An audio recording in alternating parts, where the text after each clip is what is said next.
Hello বন্ধুরা, আমি সুমি। আমার চ্যানেল দেবপ্রিয়ার লাইফস্টাইলে তোমাদের সবাইকে অনেক অনেক স্বাগত আর নতুন একটা ভিডিওতে অনেক অনেক ওয়েলকাম।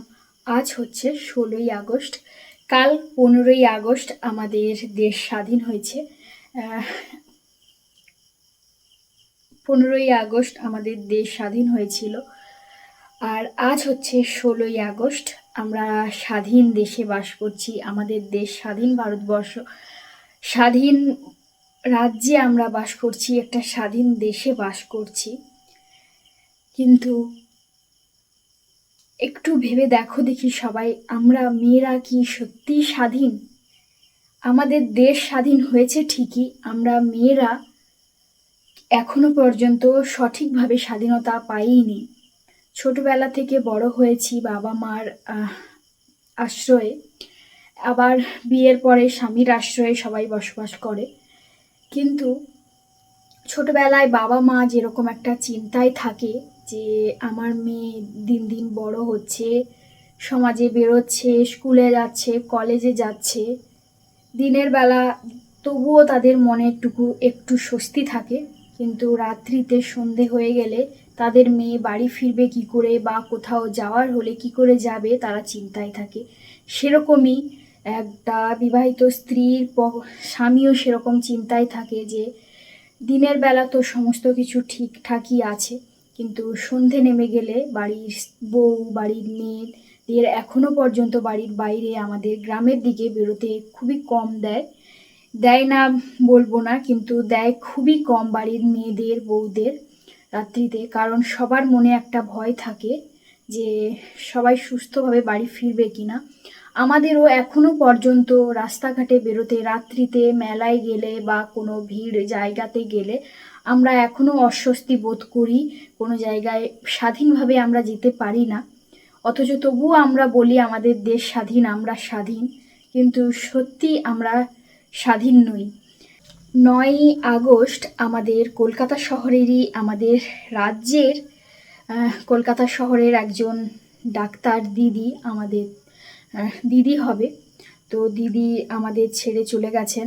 তিনি খুন হয়েছেন এখনো পর্যন্ত, তো সেটাই জানা যাচ্ছে। কিন্তু দিদিটা যেভাবে নৃশংসভাবে খুন হয়েছে, এখনো পর্যন্ত আজ হয়ে গেল 16 তারিখ।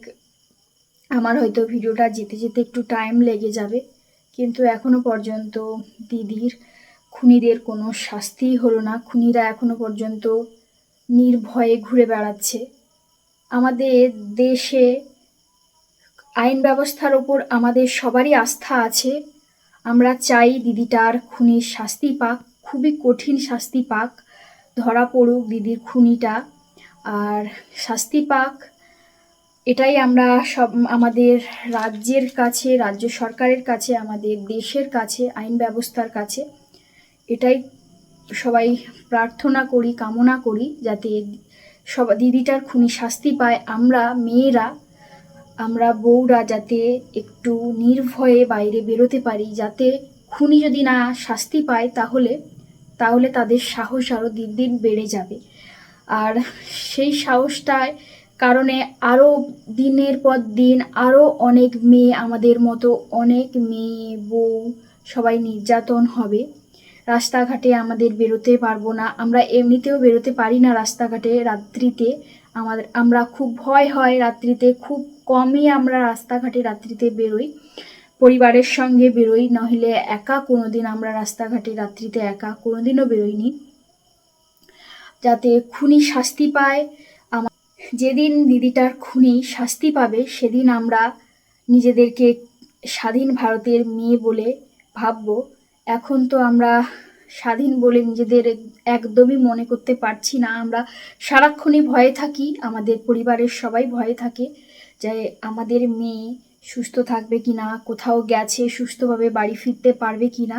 এটাই আমি আমাদের সরকারের কাছে চাইবো, যাতে দিদিটার খুনি খুব তাড়াতাড়ি বের হয়, খুঁজে বের করে আমাদের কলকাতা পুলিশ আর বা আমাদের আইন ব্যবস্থা, আর খুনির যেন খুব কঠিন থেকে কঠিনতর শাস্তি হয়।